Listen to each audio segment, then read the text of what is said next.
Alright, Shalom. First, I want to give all praises, honor, and glory to Yahweh, Bahasham Yahweh Shai, Bahasham Rachak Wadash. Double honors to the apostles of Great Millstone, and peace and blessings to the elect. As you can see on screen here, this is a video that one of the brothers put in our group chat. Okay, and instantly when I saw this, alright, I thought of one scripture, okay, which I'm going to bring out real quick. Alright, but as you can see here, you have two Edomite cops, alright, Edomite police officers or sheriffs or whatever they want to call themselves. Okay, and mind you, this is in 2019. 2019. You have two so-called white police officers sitting on horses. Alright, and look at this.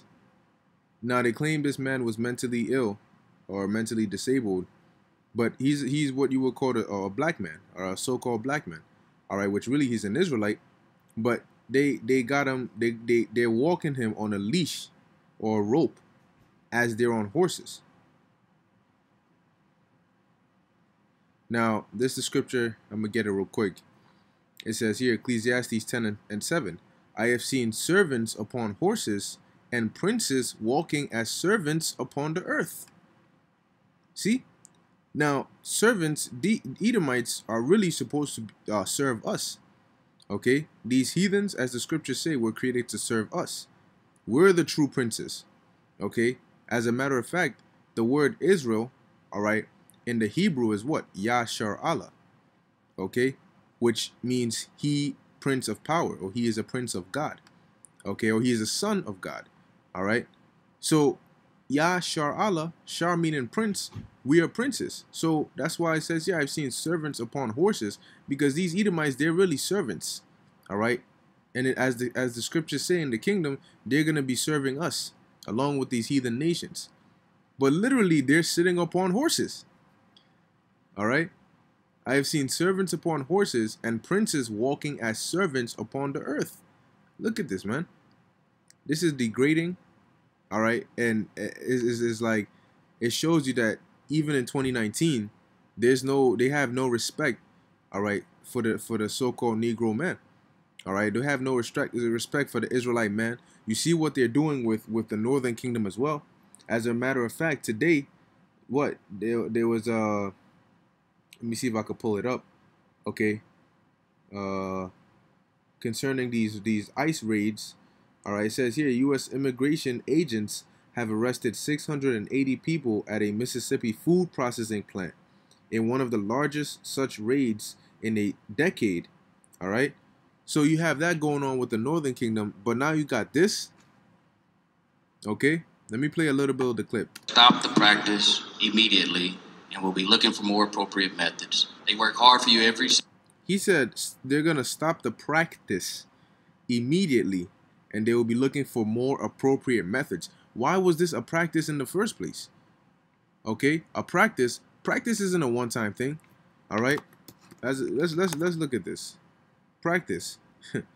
Oh man, an actual application or use of an idea, belief, or method, as opposed to theories. A customary, habitual, or expected procedure of or way of doing something. So are you telling me, all right, that this is a way of doing something? Now, I don't know what this man did. Okay, but what happened to handcuffing people? Now we're tying them to ropes and walking them? Like what? Like dogs? We have stopped the practice immediately, and we'll be looking for more appropriate methods. They work hard for you every single day.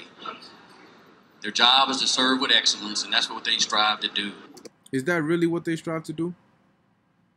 Is their excellence gunning down our people in the streets?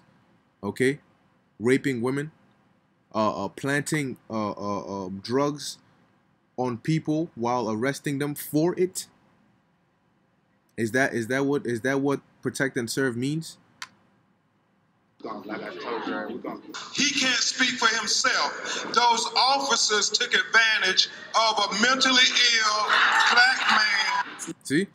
So it says he was mentally ill, and in turn they decided that this was an appropriate way, all right, of handling this situation. All right, this is Psalms 44 and 22. Yea, for thy sake are we killed all the day long. We are counted as sheep for the slaughter. All right. It says, awake, why sleepest thou, O Lord? Arise, cast us not off forever.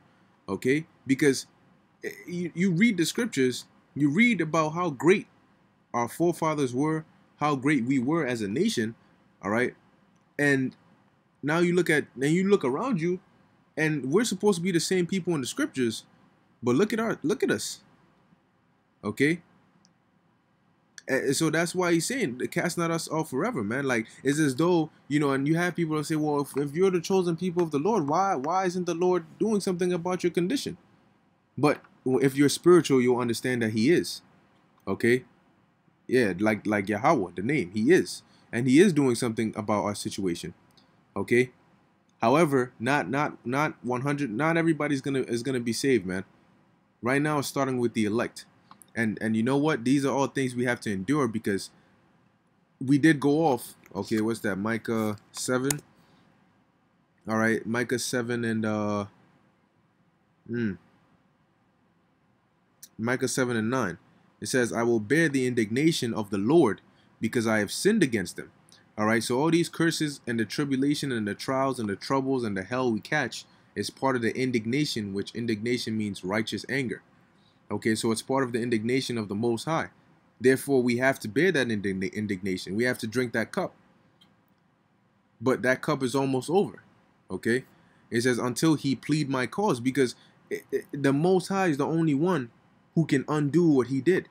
He's the only one that can take us out of the position he put us in. He's the only one that can lift the curses he put upon us. Okay? Why did he put those curses upon us? Because we broke the contract. All right, therefore we paid the price. Okay. However, like it says, until he plead my cause and execute judgment for me, he will bring me forth to the light, and I shall behold his righteousness. And that's why the kingdom is going to be so great, because our generations, as of modern day, all we see are things like this, and our people doing wicked things, and us as a nation just being at the bottom.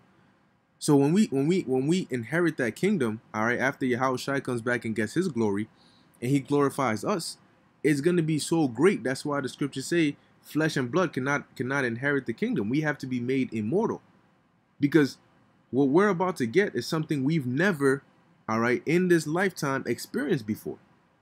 Okay, we're used to being in captivity.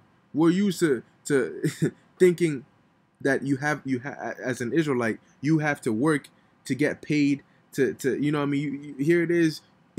It's sad, but you get happy if you get a raise. You know, you might go from $15 to $18 to $20, but it's like, it's so sad, because as kings, all right, kings and princesses, all right, children of the Most High, our Father is the creator. Everything around us belongs to him. And we're his children, but look, here it is. We're under people like this, man, who see it fit to do this, man. And that's why when the Lord brings the judgment, all right, and he delivers us, it's going to be such a marvelous thing, and it's going to be spoken about forever. Okay, the day that this all finally ends, the day that the righteous and true kings and heirs are put in rulership to govern the earth in righteousness, it's gonna be a day, a memorial. Okay, because this has to stop, man. It has to stop. Okay, and the Most High is working, but at the end of the day, we understand that the worst has to come, all right, before it can get better. It has to get worse before it can get better. Okay, because once we hit our lowest, man, there's nowhere else to go but up. Okay, there's nowhere else to go but up, man. That's why, as the scriptures say, man, we are prisoners of hope. Okay, it's hope that keeps us alive, man. It says, turn you to the stronghold, ye prisoners of hope. Even today do I declare that I will render double unto thee. Okay, but what are we? We're prisoners of hope. Okay, it's hope in the salvation, all right, that the Lord is gonna bring, that we're constantly desirous to. We can't do anything. We can't help but to remain that hope and that faith, man, because that's all we have. Okay, What are we gonna go back to? What is really in this world that we're gonna go back to? You have job cuts left and right. All right, the economy is doing terrible, but the reason people in the world don't see it and they still think that life is good is because they're getting sucked deeper and deeper into that sunken place, all right, of vanity. That's why they don't see what's going on. But anybody with a clear mind can see that the world is crumbling. The world is ending. Okay? The world is ending. If you compare now to a couple years ago, things are very, very different. Who would have thought that you'd have people talking and practicing humanism, okay? Fusing monkeys with human organs, okay? Inserting microchips into people, changing genders, okay? Earthquakes like never before. All right, natural disasters left and right. All these different things, and everything is ending. You know, a lot of headlines you're seeing is this is the first time we've seen this in decades, or this is the first time this has happened, because we're at the end, man. Okay, we are at the end. So let me get one more precept. This is 2nd Esdras, chapter 9, and it's almost over, man. It's almost over. This is 2nd Esdras 9:1. He answered me then and said, measure thou the time diligently in itself, and when thou seest part of the signs past which I have told thee before. And where are we gonna find those signs? In the scriptures, man. You have Matthew what, 24, Luke 21, okay, and other scriptures that go into prophecy, man. All right. It says, then shalt thou understand that it is the very same time wherein the highest will begin to visit the world which he made. So our calendar or our tracker is the prophecies and the signs. And the Lord has given us the understanding to be able to break it down and know what sign means what. And when we see certain signs, we know what's about to happen. It says, therefore, when there shall be seen earthquakes and uproars of the people in the world, which we're seeing that, all right, then shalt thou well understand that the Most High spake of those things from the days that were before thee, even from the beginning. Because everything has been ordained, all right, it has been preordained to happen, okay, and it's happening now. All right, and the kingdom, best believe it's already written, because we read about the kingdom, we read about it being established, and John the apostle John already saw it.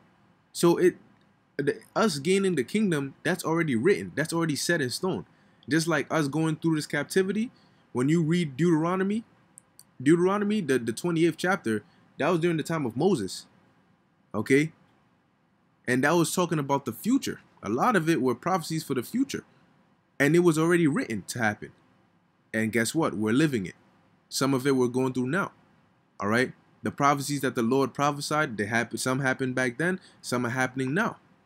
Therefore, the things written about the kingdom and what's to happen next, guess what? That's already written to happen. Okay, just like when you go to the movie theater to watch a movie, when you let's say the movie's 2 hours long. All right, and you get to 30 minutes of the movie, or you get to an hour of the movie, or an hour and 30 minutes, that whatever's gonna happen at the hour and 50th minute mark, it's already written, and it's already been put into production, it's already been acted out, and now you just gotta watch it happen. Okay, so it's not like, oh man, I don't know, I wonder if based on what I'm seeing in the 30th minute mark is gonna change what's gonna happen at the 2 hour mark. No. The end of the movie is gonna be the end of the movie. Okay, this movie isn't in editing or revision mode. We're living the final cut. All right. So it says, even so, the times also of the highest have plain beginnings in wonder and powerful works, and endings in effects and signs. All right. So this is the time we're coming into, man. Now, matter of fact, let's get this Psalms 126 and 19,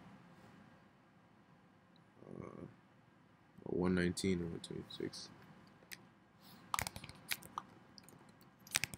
Give me 1 second. Yeah. Psalms 119 and 126. It is time for thee, Yahweh, Bahashem Yahweh Shai, to work, for they have made void thy law. All right, and if you're watching, all right, as the scriptures commanded us, you can see the Lord working. Okay, yes, the Lord is working, man, but you're only gonna see that if you're watching. Okay, the Most High is working. So we really, the reason we're able to tolerate and keep it pushing is because we know that this is temporary. Everything we're going through right now is all temporary. It's not gonna be forever. Okay, this is a necessary evil that needs to happen.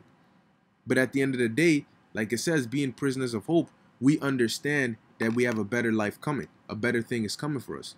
All right, so we don't fret and lose our minds, all right, overseeing the things that are happening now, because our minds are on spiritual things. We're looking in the future. Okay, to hell with what's going on. Look, man, we're looking into the future. We're looking at the end goal. And if you can see yourself at the end goal, then you can make it through the journey to get there. So long as you can still see yourself at the end goal and you have your destination in mind, then no matter what comes in the journey, so long as you see yourself in the destination, man, you will get there. That's why the scriptures say, give all diligence to make your calling and election sure. Okay? So, you know, I'll do my best to put the link for this actual clip in the description, because you know how Esau is. He's coming down hard. All right, so I'm just going to put the link in the description. I'm not going to play the whole video. All right, but Lord willing, this was edifying to the elect. I want to give all praises to Yahweh, Bahashem Yahweh Shai, and Shalom.